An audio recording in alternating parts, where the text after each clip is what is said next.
Hello and welcome to this episode of Name on the Trophy, the Manchester United podcast and YouTube show hosted by me, Dominic Booth.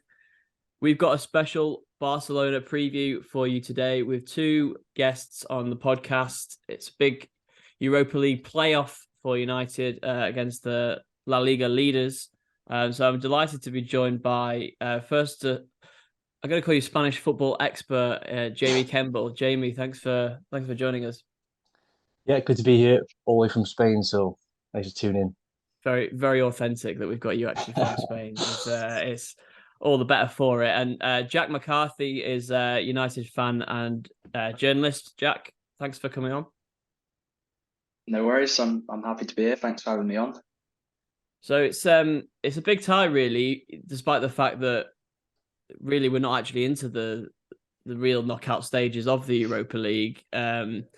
United here pretty much by virtue of the fact that they failed to beat Real Sociedad by more than one goal in their final group game, which seems like an absolute age ago, Jack, that actually happened. But United, it's obviously a huge game for United, given that they've not really faced this caliber of opposition under Erik ten Hag in Europe. Yeah, I think you say we needed 2 goals as well. I can't help but think about penalty as well, which got given. That seems even longer away. The first game, yeah. It weren't a penalty, but we should have got the job done really in against Sociedad away. But yeah, we haven't played anyone big in Europe yet, in any competition really, apart from the Premier League. So it'll be a big test, and they're top of the league as well. So yeah, I'm sure Jamie will give us more insight on them as well. Yeah, Jamie, is this a bad time for Manchester United to be playing Barcelona? It feels like maybe it is. Yeah, I think so. 11 straight wins across all competitions now. 9 points clear at the top of the league, albeit Real Madrid do have a game in hand. Confidence is high for Barcelona. There's maybe a silver lining, a couple of injuries as far as United is concerned, a couple of injuries for Barcelona. Busquets struggling with an ankle injury, so they're struggling there. So there's a couple of silver linings. Like I said, Ousmane Dembele is what I'm looking for. Also out at the moment, and Barcelona haven't really got an equivalent for him. Rafinha's done okay, but Dembele's got the more class in the final third. So yeah, the confidence is high at the moment. They're flying. Beat Villarreal on the weekend, even with those injuries, come away with a kind of hard-fought 1-0 away win. I think that kind of resolve against one of the teams higher up in La Liga will certainly serve them well going into this game. And they've beaten Sevilla, Real Betis over the last couple of weeks, Real Madrid in the Supercopa as well. So, yeah, a real tough time to play Barcelona at the moment. And just on that, Jamie, what are Barcelona fans thinking about this tie? What's their perception of how Manchester United are doing at the moment under Erik ten Hag? Do they know much about the improvements that have obviously been made and United's league form, which is obviously impressive, albeit not Barcelona's level, but impressive in their own right? Yeah, I think they're well aware that Manchester United are a different prospect this season. I think, like Jack mentioned, it's kind of looking at it as a big test and one they'd like to pass. They've passed some big tests over recent weeks, and they've certainly got some to come if they're going to go and win La Liga. As far as Barca's concerned, they're probably eyeing winning a good couple of trophies this season, having a season to remember all round, even outside La Liga, and beating teams like Manchester United is part of the path, really part of the process. I think if it's one of these where they feel like if they can beat an improved team like Manchester United, they can go deep into the tournament as they failed to do last season in the Europa League as well. And obviously, at this point, dropping out of the Champions League as well. So I think they're aware of what Manchester United, how they've been playing, the style of play, the different style of play under Ten Hag. And I think it's going to be really interesting prospect to see how they fit up against that. It's obviously a different style of what they play against in much of the games in La Liga as well. Yeah, Jack, the last memory that I have of United taking on a big Spanish side in a European game was that Atletico Madrid tie. I was thinking about that before you got me on. I'm getting memories of it because I was confident after that first leg, obviously taking the draw back to Old Trafford. And that's why I think we actually need to try and win this leg away from home to give ourselves a bit of comfort going into the second leg, because these Spanish sides, they can just come to Old Trafford and they can get a result. And yeah, I think we need to take a win there, to be fair. Yeah, United sort of got schooled in that second leg, didn't they? It's just a complete lack of street smarts, really. And obviously, where the squad was under Ralph Rangnick at that moment in time last year was obviously not in a particularly good place. You had Marcus Rashford drastically out of form. You had Cristiano Ronaldo situation rumbling on. Lots of players who were unhappy at the club. Nemanja Matic, Paul Pogba, they were all still there. And obviously what Ten Hag has done has been a massive regeneration of the squad, Jack. But is this a sort of a big test of how much he has rejuvenated United's mentality and standing against the biggest sides in Europe?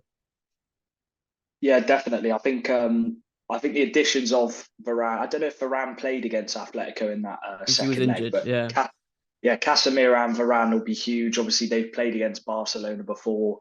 They're used to that big Spanish game, and yeah, the team's just different. Obviously, Rashford's in form as well. I'm a bit worried about the striker. I don't know. I don't know if we.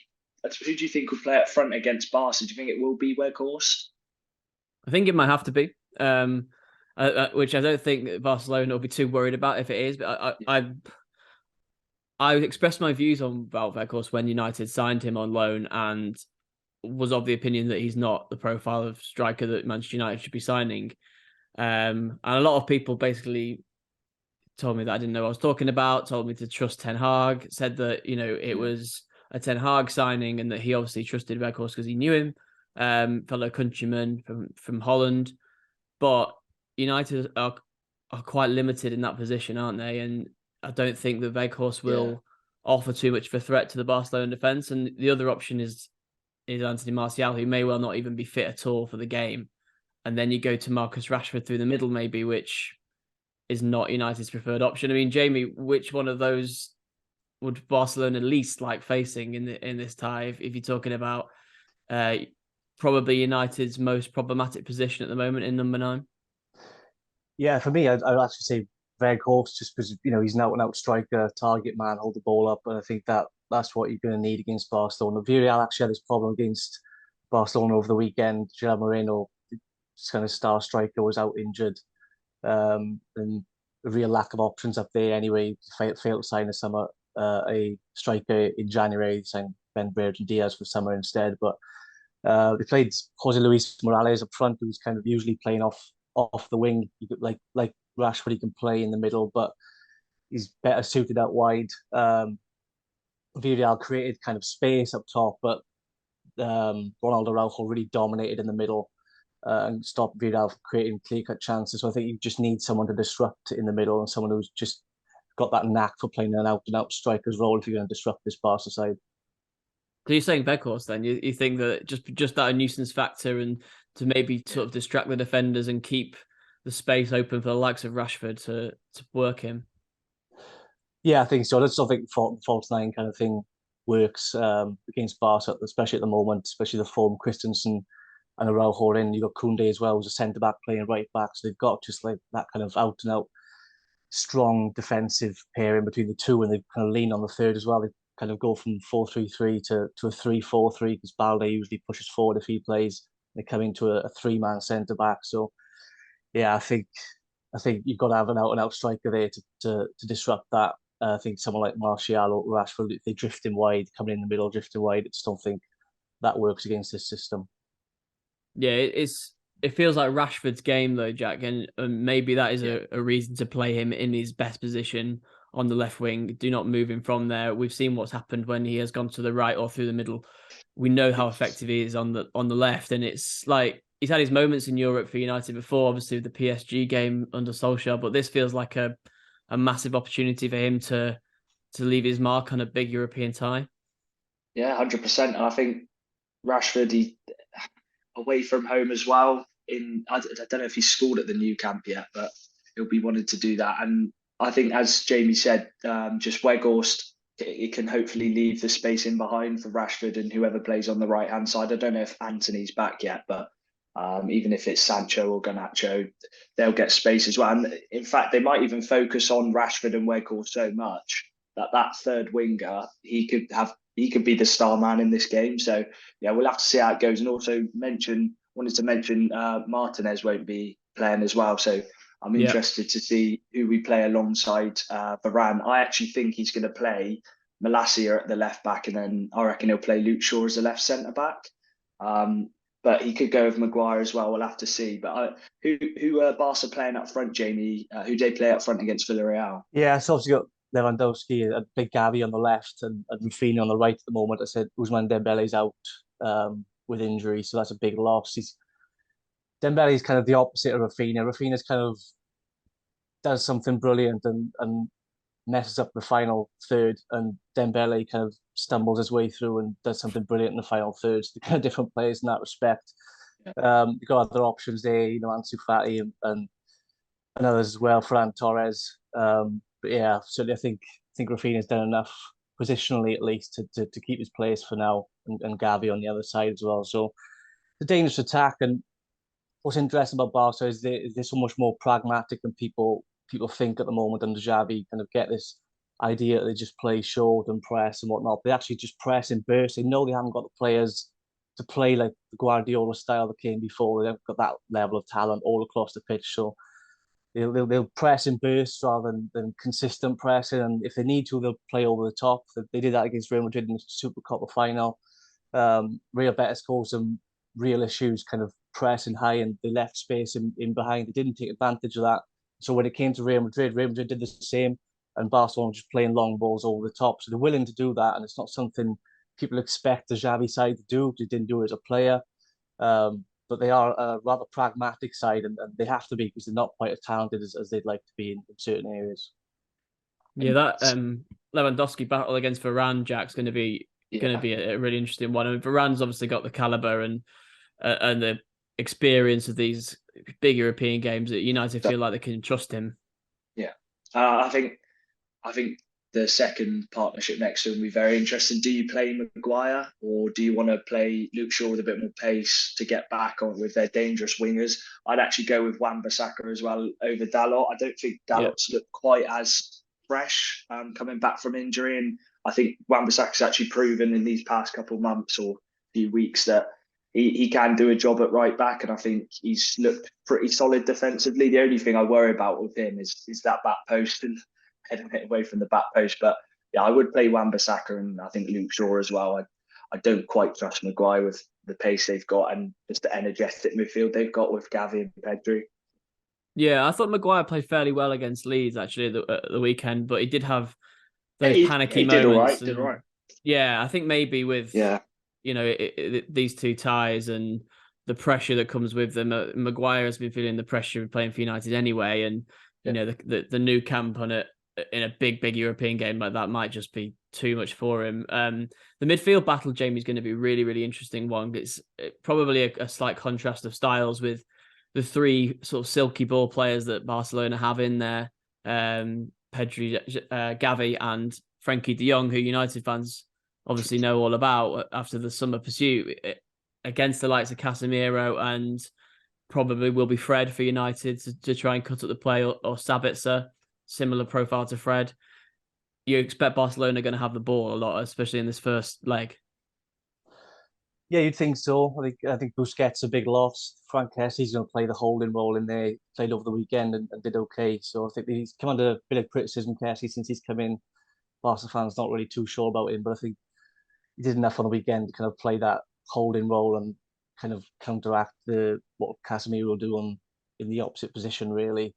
And then Pedri and De Jong will have a little bit more license to do what they do best and be creative, and Gavi will probably play on further forward on the left then to provide that pace on the wing. So yeah, you'd think they'd have plenty of the ball in the first leg at least. How the second leg will be interesting, probably be much defined by what happens in the first. But at camp now, you'd think Barca are going to have plenty of the balls. How they play, there's a big emphasis on one-touch play. They've scored some really eye-catching goals this season with one-touch play through the middle, then up through the top.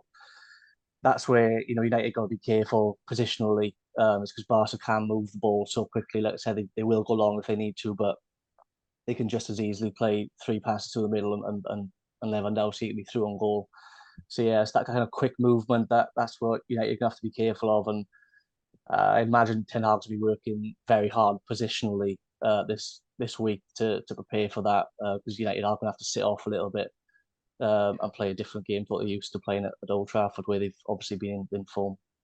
Yeah, like Jack mentioned, big test for the likes of Wan-Bissaka and Malacia as well. Both probably untested really against that level of player. But I think Wan-Bissaka had a couple of really good games against PSG in the Champions League a couple of years ago. Backs to the wall defensive performances under Solskjaer, and Jack United did thrive in those kind of games, didn't they? Under it was obviously a different style of manager. Solskjaer really wanted a counter-attacking side who soaked up pressure and hit quickly on the counter. But it might be that kind of a blueprint that helps them, especially in the Camp Nou.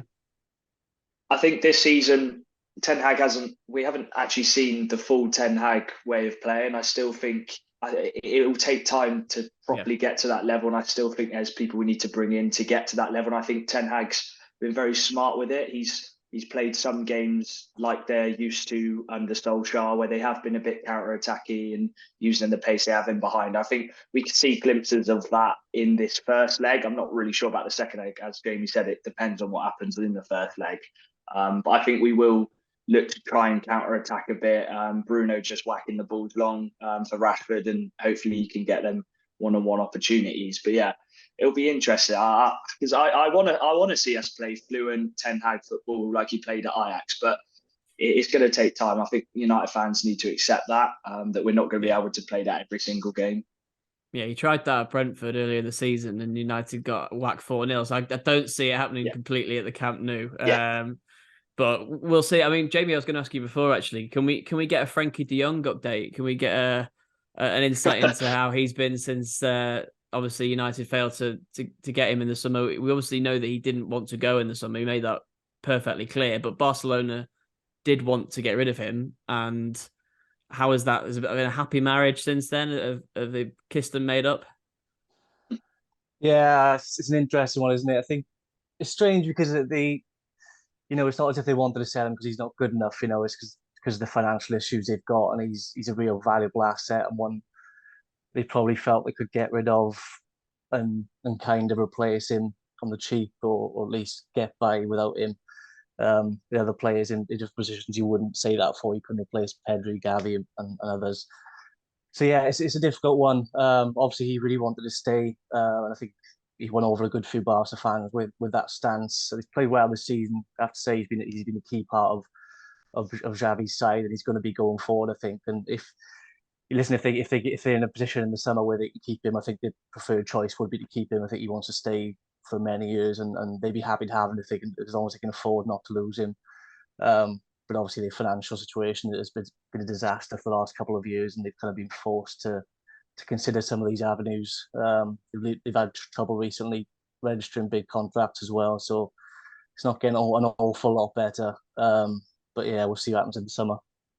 Yeah, that's gone a little bit under the radar, that the financial issues at Barcelona, purely because of they've coped on the field. And yeah, exactly. And the signings that they actually did make when people didn't expect them to have settled quite well. And Xavi obviously seems to be really settling things down there. But Jack, United, it's not out of the question.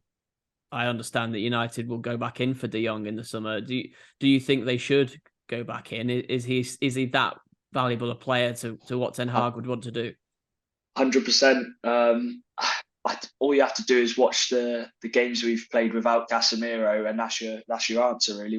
We need that player of high quality, and Ten Hag's built a young squad as well. I think he's got his senior players, but we need that player like Frenkie de Jong to come in, and he could even play with Casemiro as well. I think he could play next to him.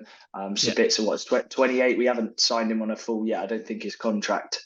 I think it's just a loan for 6 months. So we're not even guaranteed Sabitzer next season. So I think De Jong should be up there with one of our targets to get for sure. And he's played under Ten Hag before. So yeah, I think he'll be persuaded as well if we can win a trophy this season. If we can get that Champions League football, and Barca still need to get rid of him for a good amount of money, I could definitely see that transfer blowing back up again in the summer. Yeah, look forward to all the reports and counter reports and all the claims that we had in the summer, Jamie. It was quite the saga, and then United ended up with another sort of plum defensive or central midfielder from Spanish football in Casemiro, kind of out of the blue when that move actually came about. It was a bit of a strange one. Yeah, I was surprised to see Casemiro moved on. I think really a case of a player wanting something new. I think that's what it really came down to, and Real Madrid, they couldn't tell him no. He's given them so many brilliant memories. He's been absolutely key to so much that they've won over the last kind of, well, yeah, decade really. So yeah, it's just a case of player wanting a new challenge, I think, and I'm pleased to see how well he's doing in the Premier League. Never doubted that he would. He's that rough and tumble kind of player. He's not, he's not someone who's going to struggle to adjust to any kind of physical football. He's been the most physical player in Spain for some time. Yeah, delighted to see how well he's doing, and it'll be interesting to see him playing against Barca. I know a few Real Madrid fans will be watching to see if he kind of does anything naughty. He usually does in these games, doesn't he? So I won't be surprised. Yeah, I'm sure you'll absolutely relish playing against Barcelona. I mean, he's nice and fit and fresh, Jack, as well, after being suspended for the last couple of games. And as you mentioned, United have really missed him. It's so relieving, I think, for United fans knowing that Casemiro is going to play these games. It's like a big weight off the shoulders, because if he was unavailable for these as well, you shudder to think what might happen to that midfield.